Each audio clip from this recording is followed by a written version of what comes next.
Capítulo 3: Misericórdia, alto amor que se derrama nos corações. A misericórdia é um sentimento que une os diferentes. Você busca a religião, aprofunda-se no estudo espiritual, ora e segue certas práticas. São recursos de muito valor para nutri-lo de ideais elevados e dar recursos para realizar a autotransformação de que necessita. Mas, diante de tantas atividades, você precisa parar e se perguntar: e o amor? Buscar se aproximar de Deus sem se aproximar do próximo ou até de si mesmo é um movimento de adoecimento. Bancar tarefas de assistência nas fileiras de Deus sem melhorar suas emoções na convivência diária com todos é repetir velhas expressões de religiosismo sem amor. Como amar a Deus se não consegue espaço no coração para respeitar que uma pessoa tem um gosto musical que na sua ótica é obsceno ou ridículo? Se não consegue entender que alguém se diverte cuidando de insetos? Se não consegue compreender que seu vizinho gasta uma fortuna em automóveis? Se para você é uma tolice alguém assistir novela? Esses são pequenos e práticos exemplos que demonstram a infantilidade emocional a respeito desse tema. Como amar ao próximo sem ter paz interior a respeito das escolhas e condutas que o outro optou para a vida dele? Se não consegue aceitar o que considera mediocridade no próximo, como permitir sossego ao seu coração em relação a diferentes e suas diferenças? O amor não inclui a necessidade de concordar com aquilo que o outro é ou faz, mas convoca imperiosamente a ter postura íntima de respeito e assertividade para com ele. O dever impõe o uso do pensamento crítico, que aumenta o discernimento e amplia os pontos de vista sobre fatos e ideias. No entanto, quando ele é usado para alimentar o sentimento de orgulho e segregação, transforma-se em emoções de discórdia, discriminação e aversão, que afastam pessoas e separam grupos. A misericórdia é a emoção bendita de quem deixa brotar no coração uma compreensão ilimitada com os desiguais e suas particularidades. Ela extingue a implicância com o modo de ser e de viver do outro e abre portas para o amor verdadeiro, que não permite rigidez nos conceitos e expande o potencial de afetividade para com todos. Ao acolher suas próprias diferenças, particularidades e aquelas características de sua personalidade que o fazem único, você se inunda de alto amor. Quando você reconhece sua identidade inviolável, sua digital divina torna-se misericordioso, capaz de compreender a diversidade à sua volta. O alto amor é desenvolvido à medida que se dedica a ser pacificador de seu mundo emocional, usando a misericórdia consigo e entrando em plena sintonia com a energia da bondade paternal, que a todos envolve incondicionalmente no mais puro amor.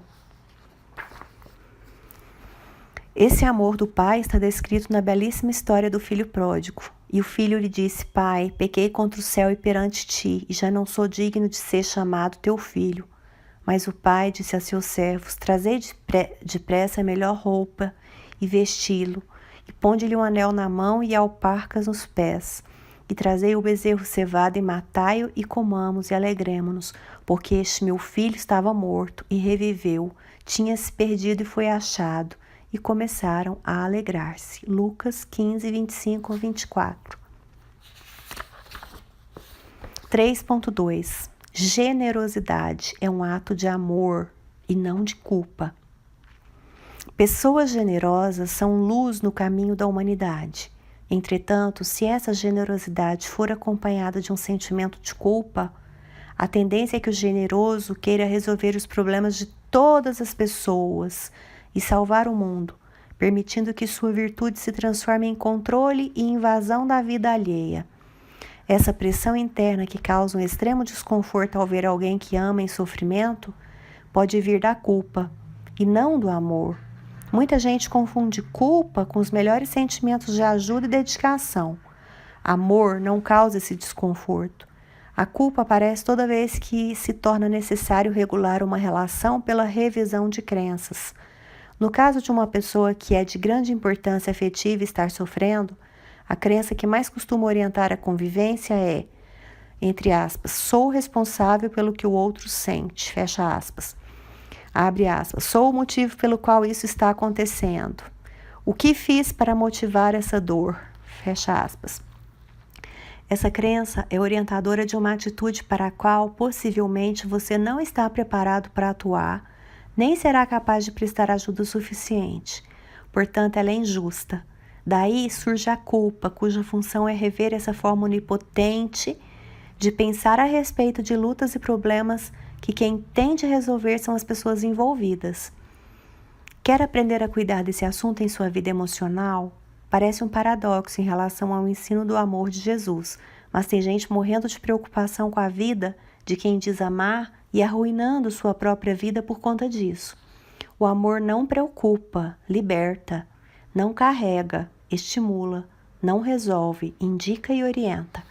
O que mais trava a vida pessoal é se sentir o todo-poderoso, e essa postura faz você acreditar na sua capacidade em resolver o que compete ao outro.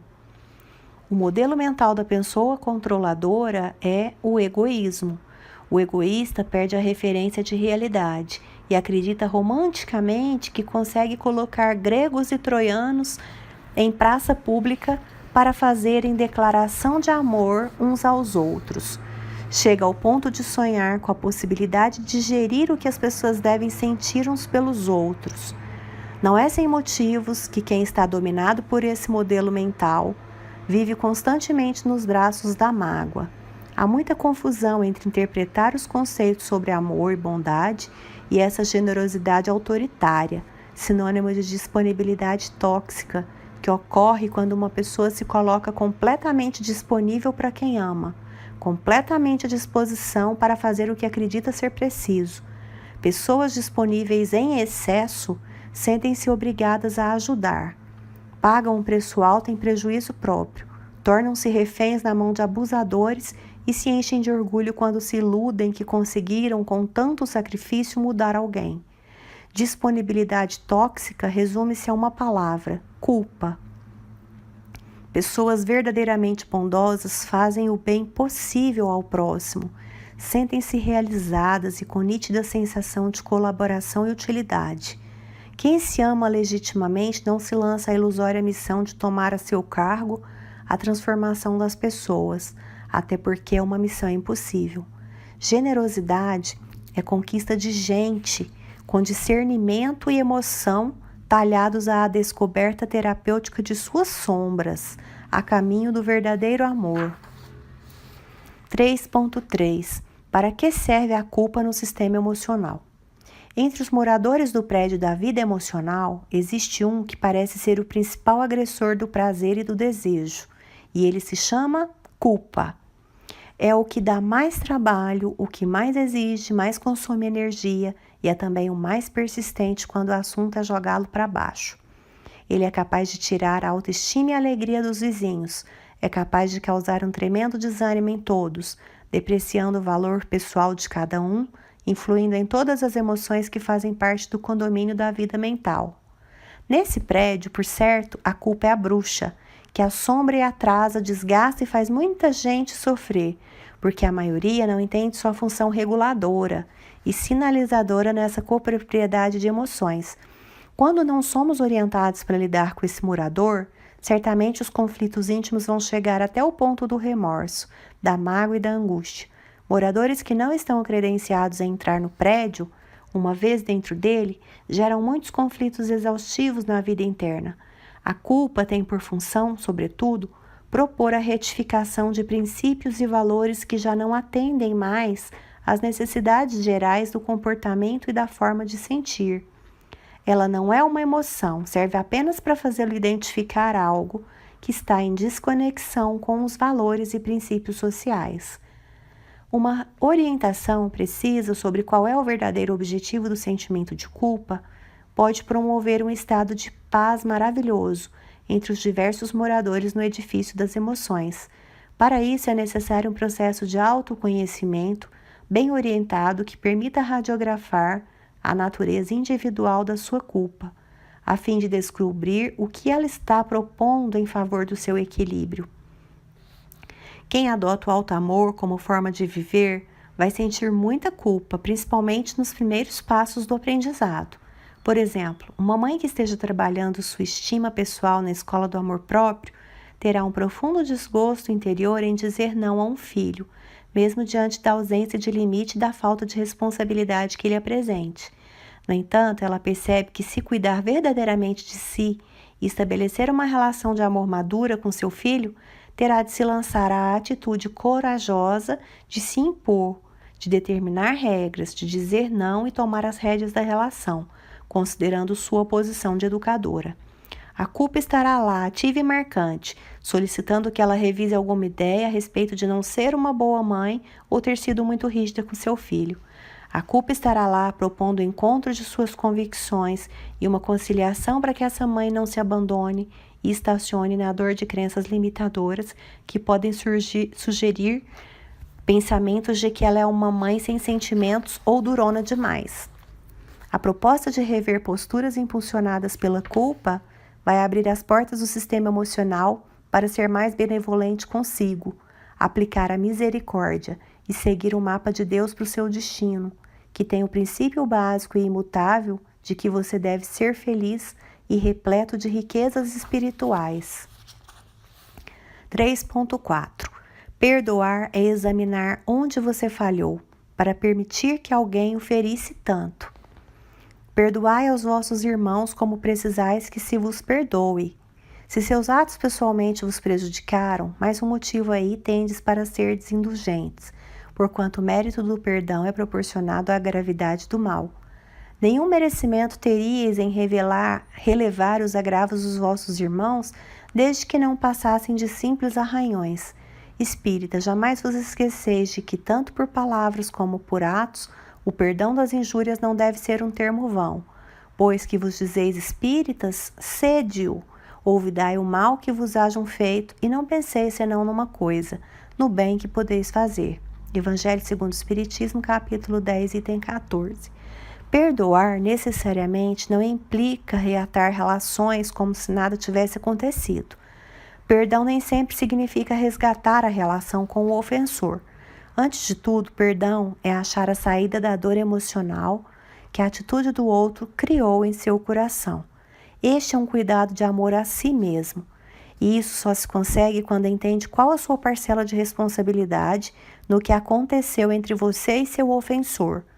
Parece um contrassenso pensar assim, mas nos assuntos que envolvem as relações humanas, não existe ofensas unilaterais, existe corresponsabilidade para que as mágoas ocorram no relacionamento. O perdão é construído dentro do coração, na solução da sua dor emocional.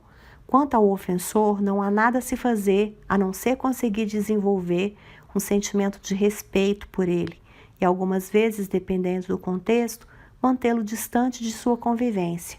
Em casos mais raros, pode ser até que uma nova e mais cuidadosa relação possa ser iniciada. Cada história é uma história. Se o seu conceito de perdão não incluir a solução para sua mágoa, qualquer iniciativa de perdoar quem o ofendeu será uma atitude de desrespeito a si mesmo. Passar por cima de tudo ou tentar esquecer não é perdoar, é um ato de desamor a si mesmo. Para quem está desenvolvendo cada dia mais o desejo sincero de crescer e ser fiel ao desenvolvimento do amor legítimo, é lamentável ter do que se arrepender quando se ofende alguém. Porém, o ato de ser ofendido é um capítulo fundamental na escola do alto amor. Dar o perdão parece ser o gesto mais necessário nos relacionamentos humanos e significa, antes de tudo, verificar dentro de si mesmo qual foi a porta que você abriu para a entrada da ofensa. Fique atento a isso e reveja o velho e desgastado conceito de que a culpa é do outro. A absolvição e a sua desvinculação do problema só ocorrem quando você examina as razões dessa dor. Ao fazer isso, tudo muda. Aliás, perdoar é isso, examinar onde você falhou para permitir que alguém o ferisse tanto. 3.5. Quem está bem consigo melhora a vibração do planeta. O ponto de partida para se construir uma relação de amor verdadeiro é você e o seu bom relacionamento amoroso com suas imperfeições, qualidades e experiências. Este é o seu eixo de sustentação, é base segura para não permitir que as dolorosas provas da carência, da ilusão, da codependência e da submissão diminuam sua capacidade de amar. A partir dele, o amor agrega e cura, mesmo que se encerre em relações ou que elas sejam passageiras. Alguém focado em se amar age e vive de tal modo que leva o outro a perceber que, se quiser conquistá-lo ou compartilhar de sua companhia, terá de merecer. Quem se ama não está disponível para aventuras, manipulações, falsidades ou vivências que não encantem a alma ou sensibilizem o coração. Esse é o segredo da verdadeira felicidade construída a partir de si mesmo. Quando você pertence a si mesmo, tudo mais se resume a seguir nutrindo-se do alimento essencial da amorosidade e jamais desistir de amar. Amar sem esperar nada em troca. Amar e viver, experimentar, tentar e aprender. Amar por querer amar e não por depender do amor do outro, que deve ser um complemento do seu auto-amor. Amar sempre. Quem não desiste do amor não tem do que reclamar. Quando você aprender como fazer isso e usufruir o bem que esse movimento interior pode produzir, você amará mais o seu próximo, se conectará mais com seu bem e com sua alegria interior, sentindo-se espontaneamente mais atraído para estender a mão e o coração em favor do bem alheio. É verdade que muitos têm medo de cuidar de si, sentem-se egoístas ao fazer isso, e esse é um mecanismo autossabotador chamado vaidade camuflada. Esse sentimento precisa de tratamento e orientação. O saudável é zelar pelas suas necessidades e aspirações, e não o contrário. Quem abre mão de si mesmo a pretexto de humildade e desapego não está na linha do equilíbrio. O princípio divino do cuidar-se é a referência mais sadia para quem de fato quer cooperar com seu ambiente de relações sociais. Quem tem medo de cuidar bem de si com o melhor que pode conquistar e usufruir, pode tropeçar na vaidade mal resolvida, mal orientada. Quanto mais foge ou se esconde da vaidade, mais ela adoece sua personalidade com condutas de falsa humildade, desprendimento repleto de insensatez, aceitação superficial e raiva que se transforma em mágoa. O auto-amor é luz, libertação e cura. A verdadeira humildade está em ter consciência de si mesmo, cultivar a generosidade a seu respeito e irradiar esse amor ao mundo à sua volta, oferecendo também sua colaboração para o avanço de todos ao seu redor. Uma pessoa feliz e que se ama ilumina seus passos com sua alegria espontânea, com energia interminável para o otimismo, com a sabedoria perante os dissabores e com muito incentivo ao progresso e êxito a todos que partilham sua caminhada. Quem está bem consigo, melhora a vibração do planeta com sua generosidade. 3.6. Empatia, a filha do alto amor.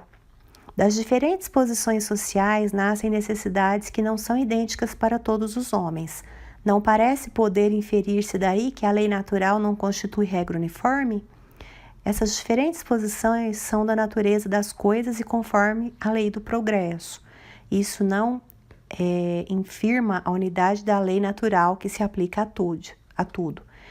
As condições de existência do homem mudam de acordo com os tempos e lugares, do que ele resultam necessidades diferentes e posições sociais apropriadas a essas necessidades, pois que está na ordem das coisas tal diversidade é conforme a lei de Deus, lei que não deixa de ser una quanto ao seu princípio. À razão cabe distinguir as necessidades reais das factícias ou convencionais. O Livro dos Espíritos, questão 635. Você pode ter o seu ponto de vista, mas isso não lhe confere o direito de menosprezar o ponto de vista alheio. Tome muito cuidado para não avaliar como sendo importante, correto ou verdadeiro somente aquilo que se assemelha ao seu modo de pensar. Acolher os que são diferentes de você e aceitá-los sinceramente na convivência com suas diferenças é a arte de aprender e crescer na diversidade, um conceito libertador que oferece leveza à vida e amplia a experiência intelectual, moral e mental. Nunca o ser humano foi tão testado na capacidade de conviver com tal grau de diferenças como agora. Nessa diversidade, as opiniões fechadas causam muito sofrimento e conflitos. O mundo está sendo regido por um profundo esforço de aceitação e pela reavaliação de pontos de vista em todas as áreas do conhecimento e da vivência social. No entanto, é libertador saber que respeitar não significa concordar, apenas entender e nutrir um sentimento de bondade com a diversidade. O amor, que é idealizado e sustentado na mente, não sustenta laços de afetos genuínos. É necessário trazê-lo para o sentimento, onde brota a raiz de atitudes nobres e legitimamente pacificadoras. Dizer que respeito os diferentes e não sentir isso são experiências muito diferentes. O ego é promotor de fantasias e é capaz de criar uma autoimagem falsa ao seu respeito. Você pode imaginar que não tem preconceito por alguém ou coisa alguma, entretanto, se perguntar com honestidade emocional quais são seus sentimentos a respeito disso, vai se surpreender em saber que suas emoções são de aversão, desprezo e inveja. Agentes da paz e promotores da união são pessoas de coração misericordioso, que fazem vibrar as cordas da bondade e conseguem abraçar e deixar o coração transbordar energias benéficas para o outro. São pessoas dotadas de empatia, que conseguem se colocar emocionalmente no lugar do outro e sentir o que ele sente. São capazes de sentir a motivação do outro, com ideias e condutas, projetos e formas de viver. A empatia é filha do alto amor. Quem lida bem com suas sombras interiores é alguém que assume a posse de suas partes internas, boas ou não, tornando-se agente agregador de todas as nuances morais e espirituais de si próprio. Uma pessoa que consegue agir assim consigo abre a janela mental para a entrada da fraternidade legítima, deixando-se iluminar pelas singularidades do próximo, celebrando-o como seu irmão de caminhada e tornando-se um reflexo luminoso do Criador na obra divina. 3.7. A mágoa serve para desenvolver maior proteção nos relacionamentos. A ofensa é algo que dói muito. Seria insensato pensar que ela não serve para nada. Essa dor é um alerta na vida emocional, chamando você a repensar sua vida, sua forma de olhar, de agir e suas expectativas, sobretudo para com as pessoas que você tem afeto. Não existe mágoa entre pessoas que não são efetivamente importantes na sua vida. Jesus é a inspiração das relações luminosas, Irmãs do Fogo, capítulo 15. Ninguém deixará de viver o capítulo dos ressentimentos nas lições do amor. É quase impossível aprender a amar sem um episódio emocional da mágoa. Entre outros sentidos educativos, o desgosto intenso com alguma fala ou atitude de alguém é também um indício de que a relação não está adequada.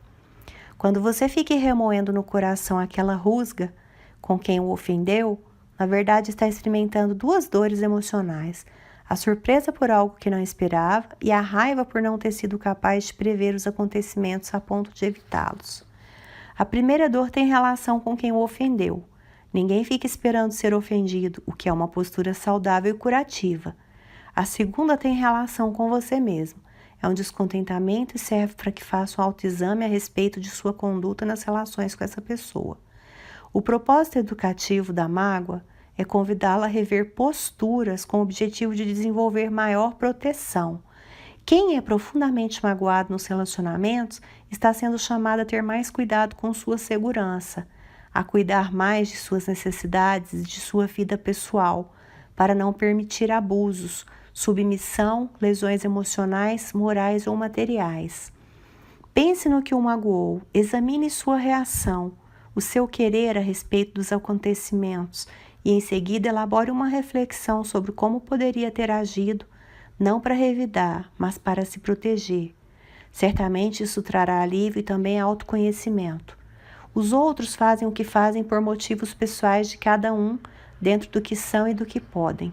O importante é avaliar as razões que o levaram a ser surpreendido pela ofensa do outro e, por consequência, avaliar a si próprio quando aplicar esse aprendizado.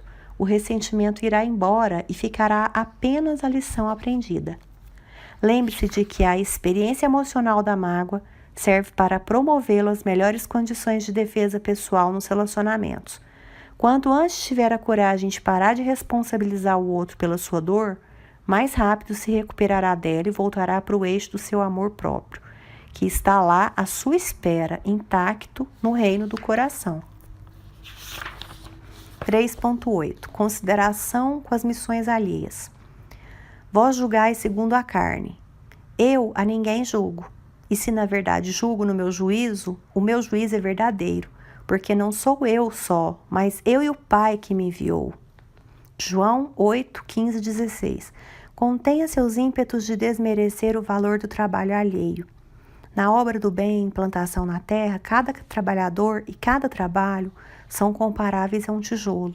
Em uma parede, quando é assentado corretamente, contribui no erguimento da obra, e para isso não dispensa a massa da união e do amor. Sem a massa, o tijolo continua sendo só um pedaço de barro cozido, já que não tem a mesma utilidade, e a ausência dessa ainda provoca o enfraquecimento da parede e a deixa inacabada. É bem verdade que existem obras maiores e menores, responsabilidades mais extensas e atividades mais singelas. Entretanto, na obra do bem, o que conta não é o tamanho, e sim a função para a qual cada pessoa está designada. Cumpra sua função e não se iluda em achar que ela é mais importante que a do outro. No fundo, ninguém conseguirá ultrapassar a condição de um simples e valoroso tijolo, na consolidação de um mundo melhor, se permitir que suas crenças de grandeza o entorpeçam com a ilusão de se supor melhor que o outro. Agradeça a Deus por já se encontrar realizando algo útil e valoroso nos caminhos da luz espiritual. Entretanto, vigie seu coração para que o orgulho não induza a criar miragens sobre o verdadeiro valor daquilo que realiza.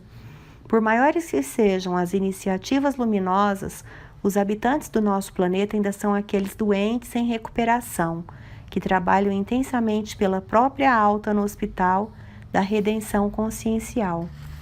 Todos nós estamos colaborando para a obra da implantação do bem no orbe, em maior ou menor proporção. Manter-se no julgamento enfermiço a respeito da natureza ou grandeza da tarefa que alguém realiza, avaliando e depreciando, é abrir as portas para a obsessão do orgulho e da inveja, a caminho da ilusória supremacia do ego.